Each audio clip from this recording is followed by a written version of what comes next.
So this week on The Modified World, I get to use some of my sweet custom gold stuff, and I go hit the road for a little while. So stay tuned.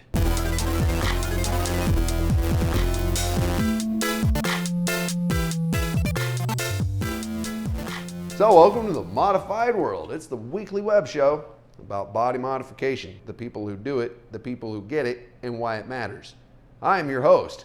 I'm the senior piercer at the world-renowned Pangea Piercing in beautiful downtown Ann Arbor, Michigan. Purveyor of internet wackiness. Yeah, you know I say the same thing every time. I'm JC Potts. And this week I had a nice young lady come in. Hadn't been in the area all that long. Was excited to find out that there was such facilities available to her. She's been envisioning getting a sweet anchor by her eye, but didn't really understand that, there's a lot of options. And it's not necessarily even something that we're gonna have to make you wait for. There are a lot of stuff in stock. Some things that are a bit unique, like the cluster end that we put on this anchor. I know you've seen things that look somewhat similar, but I made this myself, and I do it carefully. Make sure that there's no holes in the back. It's all closed on the back, so it's not trapping a bunch of gross dead skin cells, blood, body fluids, or any of that crap, because that's not exactly what you want on a healing piercing.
Okay, Michaela, go check it out. Tell me what you think. Oh my gosh, I love it so much. And it just stays there like that? Yep. It's adorable. I know, ain't that thing hot? Oh, that's the look that hold it. Yes! Oh, thank you so much for letting me pierce you. Oh my gosh, I'm so happy with it. That's exactly what I want to hear, man. So what's your name? Michaela. I'm a waitress. I had my surface anchor done. It wasn't bad at all. I am in love with it right now. I'm so happy with it. Right on. Oh my gosh. I always like being able to use my own stuff. It starts to feel more like art, when most of the time what we do is, a client will come in and ask for a piercing that they decided on. Not that we decided on, they picked it. They'll pick the jewelry, and we just put it in.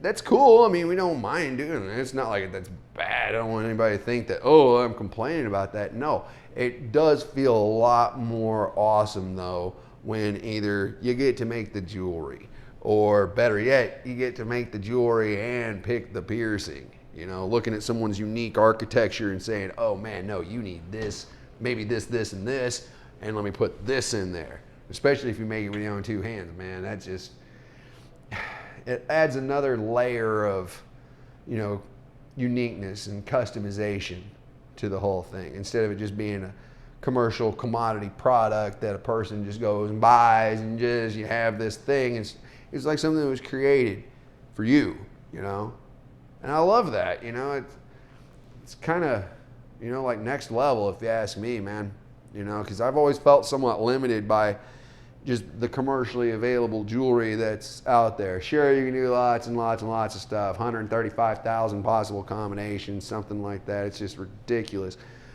But even then, though, you know, there's more than 135,000 different people out there. So sometimes you're going to have to do something a little different. And I love that. You know, it's getting to be my favorite part of the whole job, you know, when I can take a client that, you know, maybe is envisioning something, or maybe they don't even know what they want. They just want something cool. Well, come on in, man. I'll be more than happy to take good care of you. I also got to go out to Providence, Rhode Island. That's right, New England. I'd never been to really New England before. You know, the first I'd ever been has been New York City when I went over to see Chris Huckstadt and meet John Alonzo over at Superstition Tattoo on Long Island. It's the furthest north and east I'd ever gone. So it was kind of a different story. Of course, while in Rome, you do as the Romans do. So, first order of business, find seafood and consume seafood. So I'm in Providence, Rhode Island, receiving some advanced instruction, and it's not who you think it's from. I have not gone by any body piercing studio. That's right, I'm going to be cryptic and not tell you guys what I'm doing. Bottom line is, you will see the happy results in mere weeks. On a side note, Providence, Rhode Island has to be the whitest city I have ever seen. I'm originally from Northwest Oklahoma, and there's seriously more diversity out there. I'm not even kidding. I didn't really think that was even possible. But here we are, and it seems to be interesting. But you know, one of the things I do whenever I go to a local area is do what local folks do. And one of the things that local folks do in Providence is eat seafood. So I'm at one of the well-known establishments. I've been here for 64 years, 65 now. So I figure that's probably a good indication of quality. Thayer Street down by Brown University. Walking up to Rockstar. I'm gonna go check it out and just say, hello, how's it going? So I did it. I stopped by Rockstar Piercing and said hi to the happy folks up there. Awfully friendly, terribly diplomatic folks. Rolled out the red carpet like you would expect. It was quite nice, actually. I wish I had gotten to talk to old Jeff, but alas, Jeff is out of town. So maybe next time, maybe we'll get him on the show. You never know. Man, let me tell you, if you're in the Providence area, well, shoot, I really can't think of anybody better to have stab your face holes. Tell them I said hi.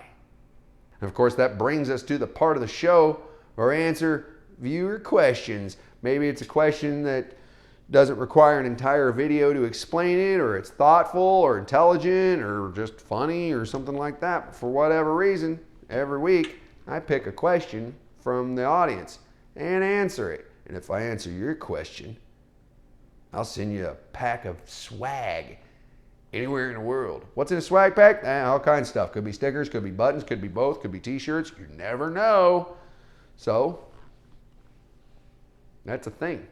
And this week, our question comes from Danny Morris, who asks, how do you feel about corset piercings? Well, I generally hate them, honestly. They're not really something that's a permanent installation. They're generally only ever done just for shock value and photos. And I don't necessarily feel like that's really an appropriate thing to do with piercing in general. Now, does that mean I look down on you if you've done them? No, hell, most of us have done some sort of play piercing project of some kind that's only intended to be in there for a short period of time. Lord knows I have. That said, though, I do kind of look a little down on, especially when somebody's trying to get a job with me, trying to get a job at my studio. If you come in and you bring me a portfolio that's full of surface anchors and corset piercings, then I automatically assume that you really don't know what you're doing. You know, even if the stuff's fairly well located or whatever, because anchors really ain't that hard. And a lot of the thing about anchors is choosing the right rise and a good spot in the body to be able to put them in where you're not going to knock them out. Then it's up to the client. As far as like, putting play piercings in a portfolio, it's not really appropriate. So when I look at corsets, I see somebody who, throw a bunch of captive bead rings and a bunch of surface piercings. You know exactly how that's going to end. They're not going to heal. And that's okay. You can do what you want. Me personally, I've never done a corset piercing. I want to do stuff that, has a good long lifespan. I don't like doing temporary stuff. To me, part of the magic of body piercing is the fact that, you can make a hole in somebody and make it permanent instead of it just being this painful, infective, temporary thing that's just red and angry the whole time, man. That's pretty much what you wind up with corset piercings. Now, of course, the upside of that is maybe you just want to have a big row of scars going down your body. Well, that's cool, because that's pretty much what you wind up with if you leave them in long enough. And that's cool. Some people wear it like a badge of honor. Like, look, I had this sweet corset piercing. Oh, you can see where the marks were. And if that's your goal, it's cool. I'm not going to tell you no. But, once again, at my shop, we're trying to do stuff that is permanent, healable, not going to scar you up, not going to cause you a whole bunch of stress and damage to your body and, interrupt your lifestyle and stuff like that. So I would say, me, how do I feel about corset piercings? Well, generally hate them. Don't do them. Just not something I'm interested in. Thank you for the question, Danny. Swag pack is on the way as soon as you send me your address and where I'm going to be sending all that stuff. And if you've got a question that you'd like to have answered, maybe it's something that I'll answer. So leave it in the comment section down below.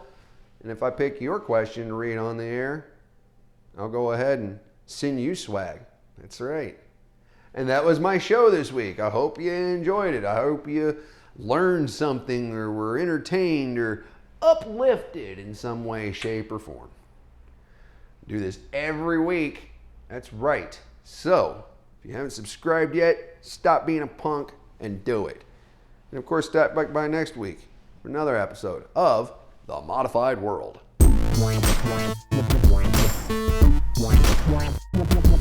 Wow.